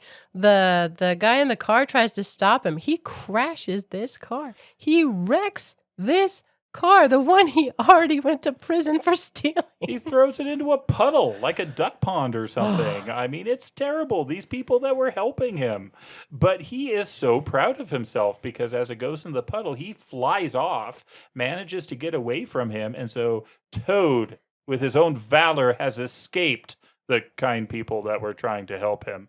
And so he is still so conceited and so proud of himself. And he starts singing these conceited songs again when he sees the police. He never learns. And now the police are chasing him, and he's running, and Toad just slips. He falls in, and it's a river. He falls into this rushing river, which has the benefit of getting him away from the police, but has the downside he's going to drown in this river. But things do just kind of work out for Toad, and he ends up washing up at the home of his good friend, Water Rat. He is a whirlwind. The next chapter is a quote. Like summer tempests came his tears. I believe it's actually a misquote. It is. of a Tennyson poem. This is from Tennyson's long poem, The Princess. I am very grateful to The Wind in the Willows, one, because I love it as a book, but two, it reminded me of this poem, and so I read this yesterday, and it's wonderful. It is a great poem. This is the second Tennyson poem you referenced lately. We need to do some Tennyson poems. I love Tennyson. I do. Well, I'm actually going to read the poem, or this snippet of the poem, because the conceit of this poem is that Tennyson, the poet, is invited to a party at a lord's house, and there's a young lady at the party who is complaining about the state of women in England at the time, how they're not allowed to go to college or anything. And so what she wants is, she says, I want there to be a college for women where if men showed up, they'd be killed instantly. And then this progresses to, hey, we should tell a story about this. And so all the people at the party end up telling this story that Tennyson, as the poet, is called to put into words. And it's a fun story. It's a fun poem. I do recommend it. But interspersed throughout the poem are these songs that come up. And so this quote is from a song at the end of book 6. And so I'm just going to read the song excerpt from the larger poem. Home they brought her warrior dead. She not swooned nor uttered cry. All her maidens watching said, she must weep or she will die. Then they praised him soft and low, called him worthy to be loved, truest friend and noblest foe, yet she neither spoke nor moved. Stole a maiden from her place, lightly to the warrior stepped, took the face cloth from the face, yet she neither moved nor wept. Rose a nurse of 90 years, set his child upon her knee. Like summer tempest came her tears. Sweet my child, I live for thee. It's heartrending. It is a tragic poem, but it's the tale of a woman, right, with unutterable grief, but the tears just won't come until something triggers them. And that has some relevance to this chapter. It's also just a beautiful line. Like summer tempest came his tears. I mean, that just paints a picture. So thank you, Tennyson. I love him. Well, Toad is not crying here. He is delighted. He is saved by a friend. He gets to recount all of his adventures and brilliance. He's feeling good. Rat knows him. He knows he's just making it worse and worse and worse. And they get to the point where he's like, haven't you heard? You can't go home. The Stoats and the Weasels have taken over your house. Toad is thunderstruck, but he thinks highly of himself, and he's going to deal with this. Rat says, stop, don't. What can you do? Don't go. But Toad goes. And he almost gets shot because the Weasels are manning sentry points all around this house, and they try and take him out. You cannot get close to Toad Hall because you're going to get shot by the Weasels. Toad is affronted, but he's not going to let that stop him. So he takes Rat's boat and starts taking the boat to try and get to his house the other way. And he's going under a bridge leading to the house, and the Weasels drop a rock down through Rat's boat. He loses Rat's boat. It gets sunk, and Toad almost dies there too. There's no way he can go back to his house. And this is when he goes back to Rat. This is when, at least a little bit, he starts to listen, and this is, I think, where he starts to cry. This finally gets to him, and he still thinks very highly of himself, but we start to see at least a little bit, maybe, that he's starting to listen. A glimmer. But there is some hope because Badger is on his side, and Badger's awesome. It does take Toad forever to even ask about Mole and Badger, because Rat has told him that Mole and Badger, at great personal risk, were living in the house because they were worried something like this would happen, and the Stoats and the Weasels came and beat them and drove them out. And Toad didn't even ask how they were doing after that. But it turns out Badger and Mole have been just awesome. They've been scouting, they've been looking around, they've been trying to figure out how this can all work out, and that's what they were doing as Rat and Toad are talking, but then Badger and Mole show back up. And Badger tells Toad that he has a secret. Ooh, and Toad's excited. He loves a secret. He stops crying. A secret? Yay! There's a tunnel in the underground network that Badger knows about. There's a tunnel that leads right underneath the pantry in Toad Hall. The pantry in his house. and they learn that there's going to be a weasel party that night. So it's the weasels who live inside, and the stoats are the sentries outside. The chief weasel. The end is so silly. Again, it's like the chief goblin, though. I know. In the mines. So. The chief weasel's having a party. I think it's his birthday or something. And so the four of them, Badger, Rat, Toad, and Mole, are going to take pistols, swords, and sticks, and they're going to go and they're going to win. Apparently, Badger's not afraid of them physically at all if they can take him by surprise. Mm-hmm. No problem. Toad thinks this is ridiculous at first because this is his home, and he would know if there was a passageway leading into his home. And he's never heard of such a thing. Turns out Badger was a friend of Toad's dad, and Toad's insane, but his dad was a much more stable fellow and was good friends with Badger. And Toad told Badger, yeah, my son can't learn about this. It's just not, he's too flighty, but I'm going to tell you, and if there's ever a time where this will help him, you are allowed to tell him. So this was a secret that Toad's father hid from Toad, but shared with Badger. Long kept secret. So there's some prep. Rat is our prepper. He is laying out equipment, one in each pile. This is how I would do it. I like that about him. Mole disappears for a while, and so did the clothes that Toad showed up in, the dress. It's strange. And Badger takes a nap, because that's kind of what he does. But turns out Mole he's getting a little more adventurous. He's a little cunning. He's got some guile in there. He puts on the washerwoman clothes, and he goes up to the sentinels, the stoats, and says, basically, like, you don't know what trouble's in for you. The bloodthirsty badgers and this army of death and glory toads and rats, they're coming, and they're coming tonight. He puts fear into the sentries with this story. And he turns the sentries' attention outward. They're waiting to be attacked. And when he comes back, Badger says, great job. He is so proud of Mole and what Mole is doing. Very strategic. Toad is insulted. He doesn't get it. What did he do? And he's not praising me. But he does kind of keep this to himself. And he says thank you to Mole. And yeah. He's like, okay, but... but before they go, Mole takes Toad aside and he listens to the whole tale. He lets Toad just go. And Toad makes some stuff up because that's what he does and, emphasizes how great he was the whole time. But Mole is a very good listener and just lets him talk and enjoys the story. I think Mole can just enjoy a story and he doesn't take the burden of it so much where Toad is a problem. Well, that brings us to Chapter 12, the final chapter, entitled The Return of Ulysses.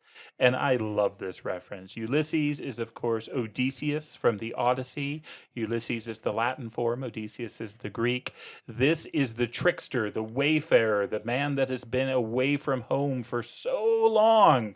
And when he returns, his home is occupied by suitors. Horrible men trying to marry his wife because they think he's dead, eating him out of house and home, taking all his stuff, and he comes to wreak vengeance upon them and to drive them out. And so the return of Ulysses is appropriate and reassuring for what's about to happen. Badger leads the way, and he assigns them an order going through this tunnel. So Badger first, then Mole, because he's pleased with him, then Rat, because he's trustworthy, and put Toad at the back. He doesn't like that, but they're helping him, so he goes along with it. But then he trips them up and they think they're being attacked. It's a mess. So they have to put Toad in the middle so he doesn't cause trouble. Toad almost gets sent back. The three of us have this. But yeah, he gets in the middle with Rat has a hand on him so that he pushes him forward. It's pretty funny. Yeah, and so they end up in this pantry and they can hear the weasels having this great party up there. They're singing funny songs about Toad. Very insulting. And I love Badger. He says, the hour is come. They storm Toad Hall with these sticks and pistols, and I don't think anybody gets hurt. All works out. It's very quick and done. They take some prisoners, and they drive them out. Toad gets his home back. Yeah, I guess the sentries aren't really a problem. Badger keeps using Mole. in this because he's reliable and he gets the job done. So he sets out Mole. Mole goes and checks out the sentry situation. Turns out as all the weasels ran away, the stoats thought they were being attacked by the weasels. And so they fought each other and threw down their rifles. So Mole's got this big old armful of rifles. So no problem with the sentries anymore. Badger tasks Mole to use the prisoners to clean out some rooms for them so that they've got clean sheets and can sleep that night, and then sends them away. And Mole does this all admirably and with good cheer. Badger tells Mole that he can lick them if he wants, right? He can beat the prisoners. But Mole's not going to beat the prisoners. He treats them kindly to the point where they're actually willing to help him after this. I mean, he actually gets good relationships with these awful people. I mean, it's just wonderful, and Mole really steps up in a big way. You know my favorite part of this whole chapter? What's that? Badger tells Toad, "Stir your stumps, Toad, and look lively." He wants him to go look for food. Stir your stumps. That's my favorite. But Toad gets, in his own head some. But at the end, he does thank Mole. Mm-hmm. And Badger really likes that. And that's the first time Badger says anything nice to Toad, when Toad actually thanks Mole for helping. Yeah. And then Badger thanks him. It becomes this turning around more than a glimmer. I mean, Toad is very much a prodigal, right? He went way off the track. He went all kinds of danger and wasted money and time and jail, but he's starting to come back. Mm-hmm. And Toad has to live in this community. I mean, this is Toad Hall. It's not going anywhere. And if Toad is going to live here, he needs to start making amends. It turns out that his love of automobiles has gone down a little bit since he crashed the last one. That was enough to scare him that he's not quite as into him as he used to be. So that's a good change. But Badger goes to Toad and says, "Toad, you need to throw a banquet. You need to sit down right now and write out invitations." Toad is appalled at this idea because it's sunny and he wants to strut around outside and tell people how great he is. But then he realizes he can use the invitations to say how great he is. He can write out all his noble deeds, and there's actually a program for the banquet that he writes out on the invitation. It starts with a speech by Toad. There will be other speeches by Toad during the evening. Then an address by Toad. Synopsis: our prison system, the waterways of Old England, horse dealing and how to deal, property, its rights and its duties, back to the land, a typical English squire. Then a song by Toad, composed by himself, and then other compositions by Toad will be sung in the course of the evening by the composer. And he actually writes out all these invitations. And one of the weasels, I think, comes that Mole was nice to and gets tasked with handing these invitations out to everybody. Fortunately, the friends know Toad. They've got an eye on him. They catch the weasel before he hands all these out, and Mole sits down and writes just invitations without telling Toad what he's doing. I mean, it's really bad. And this is where they have kind of a final conversation with Toad. They sit him down and say, "Toad, this is going to be a traditional banquet. You are not allowed to sing." And he protests because he had planned to give speeches and songs and all sorts of things. And they say, "No, you are not allowed to do any of that." And wonder of wonders, I don't know why it got through this time when it didn't every other time, but this time it seems to have gotten through. Toad, though, begs to do one last song, just a little song, but they are firm and say no. They leave the room, but then Toad does have his last song. Yeah, he draws the curtains. He locks himself in and sings his last little song. He gathers the chairs around, so it's like he has an audience of empty chairs. In essence, it's stanzas of "When the Toad Came Home." But that is his last song at this banquet. He's humble people credit him. They give him credit for these great adventures. And he says, no, but Badger was great. He, planned the whole thing, getting my house back. Mole was wonderful. Rat was a wonder. He really seems to be humble. And it says that he was indeed an altered toad. Which I'm glad. That seems abrupt to me, but I'm glad. One of the things that makes me able to sort of believe it was the credit he got for his humility. Because Toad longs for admiration and friendship and credit. And when he was vain and boasting, he got a lot of that from himself, but not from anyone else.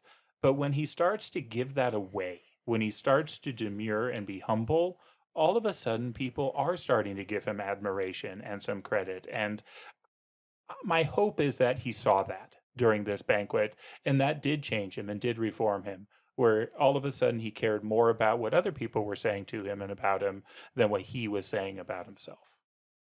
No, I like that. I didn't have any better ideas. It's definitely maturity. There's moment of maturity, but yeah, it was very sudden.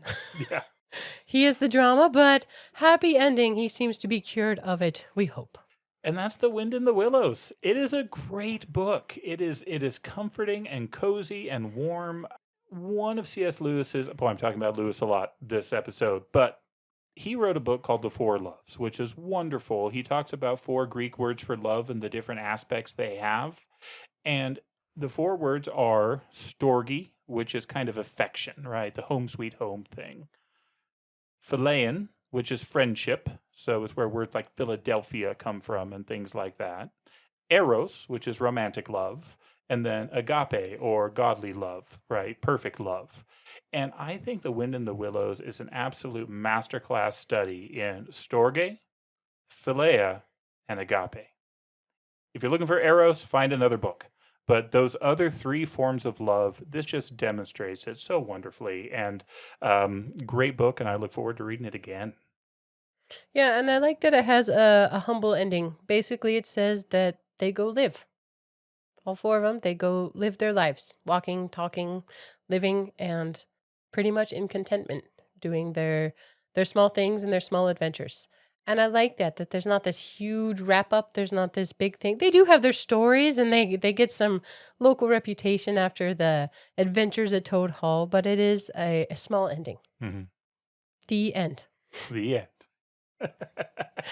So this one is going to be our last kind of friendly one for a while, because we're shifting tones heading into October, because there's a lot of good stories around Halloween. Mm-hmm. So yeah, we have some Agatha Christie lined up and some monster stories and murder mysteries and things just for the season. So yeah, this seemed a very cozy, lovely fall step in before we move into those. So many good stories on the way. And with that, we'll turn the page, and we hope you join us for the next chapter.